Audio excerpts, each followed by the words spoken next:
irraa dhadhannee akkamittiin fokkifna. Seenaa keenya dhufa boonduba kanaaf akka bokkifna. Nuti warra futtaasee dabbachuun garaacha diinaa ture. Warra eeguuf gaachanaa tasaasa qolaa ture. Nuti warra durii kaasee bakka kana jiraatu warra dhunguuf caccabsaa gargaraaf nama nyaatu. Qe'ee daangaa keenya iyyuu alagaatu nuuf eega. Gadhee waa'ee keenya beektu addunyaatu nu beeka. Seenaa keenya godhanii seenaa sirrii taachee addunyaatti irraa kanaaf iyyuu diimokiraasii gumaachee. Qaamqeen bilisummaa qabsiisuuf warri nuuf baasan turre akka Oromoon baduuf kaayyoon isaanis kana ture. Warra waanjoo garbummaa dugda Oromoo irraa diige warra Oromiyaaf jecha lafeen isaanii cabee dhiigni isaanii dhiige. Biyya kootiif aasaa ta'een seenaa hojjetee darba jedheetu warri gale gooticha bishee garba. Afaan keenya gurguru jedhanii mormiin didaa gooticha shekpatariisaa dhaloo kan akka illee fidaa.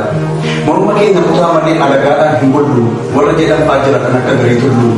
Gootota arganii guyyaa diinatti ta'an yaaddu isa xalayyaa jireenyaatti kan akka jedhan saandu. Oromoon barachuu qaba osoo nuti jirru warra jedhan jira kan akka taatee jiru.